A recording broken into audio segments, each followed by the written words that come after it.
Sesame Street. I mean, we learned which fork to use on Sesame Street. I swear to God, who's in back here, you count on us to get the song started.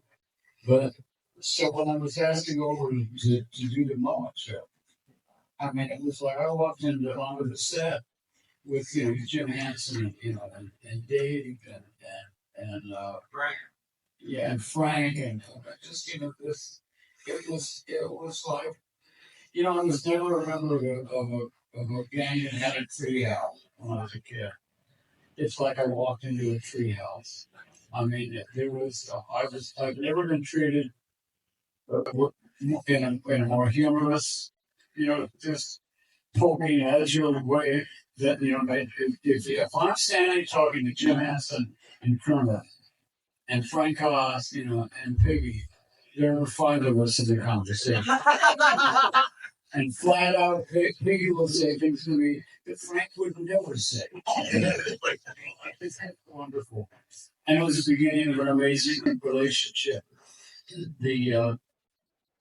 The shoot was wonderful. I worked with the Muppets. I know, Steve Whitmire is here. I'm a huge fan. And Steve's been doing, as a Muppet performer for decades, and the voice of Kermit for so many years.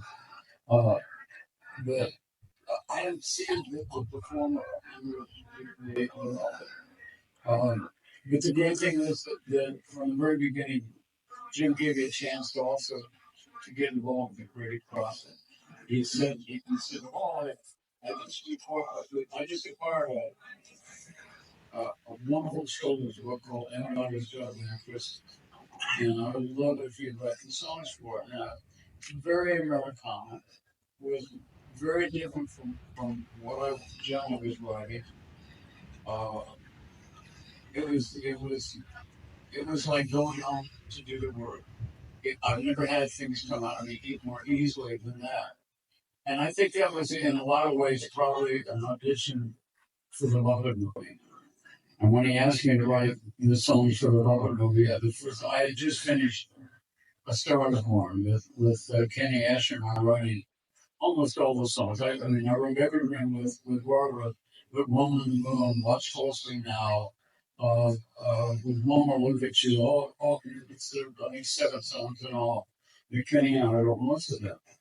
And his melodies are so beautiful. I said to Jim, I'd like to bring Kenny in and do this with Kenny.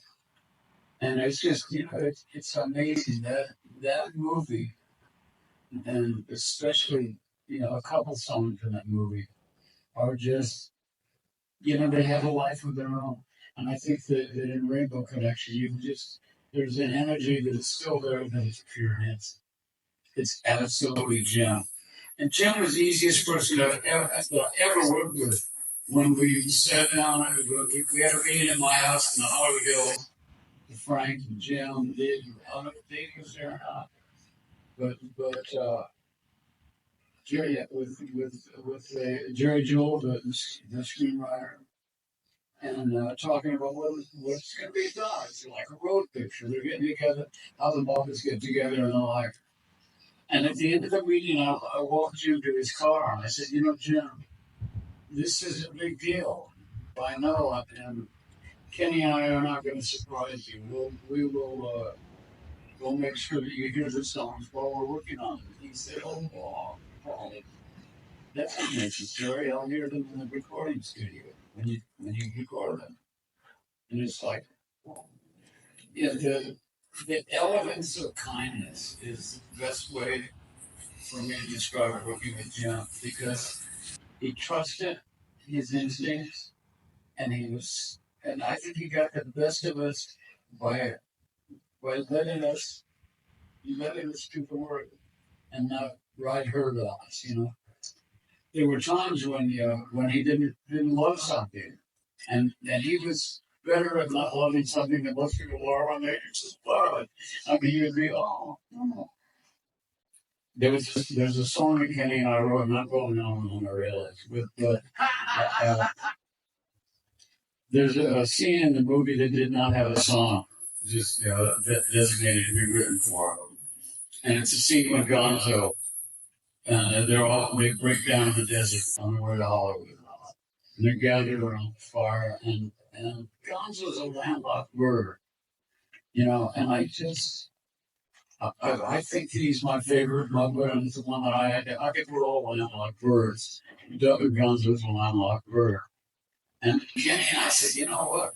I mean, I've been on the desert of mine. The stars are amazing. I think he would get lost in that. So we go, I'm going to go back there someday, which is not a children's song, and with nothing wrote for. Jim never had anybody writing down to the kids, write what is authentic, what is right, what is true to the story and the characters. But so we wrote, this looks familiar, vaguely familiar, almost unreal yet. It's too soon to feel yet. Close to my soul and yet so far away. I'm going to go back there someday. And we played it, and there's a line in there that is still killing you. There's not a word yet for old friends who just met, and that's a perfect description of our relationship with all of the performers and Jim. Uh, but Kenny and I played it for him, and he went, "Oh, well, really, nice." And we knew as he was doing that we were about to get to go next, and it just didn't fit, and so we thought it was gone. And about 2 days later, Jim said, "I'm going to talk to you, Kenny. What if we wrote a scene where at the state fair, there's a state fair scene?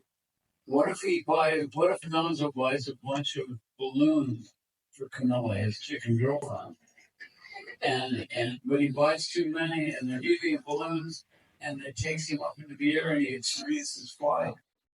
So when he talks about I've never been there, but I know the way, I'm going to go back there someday.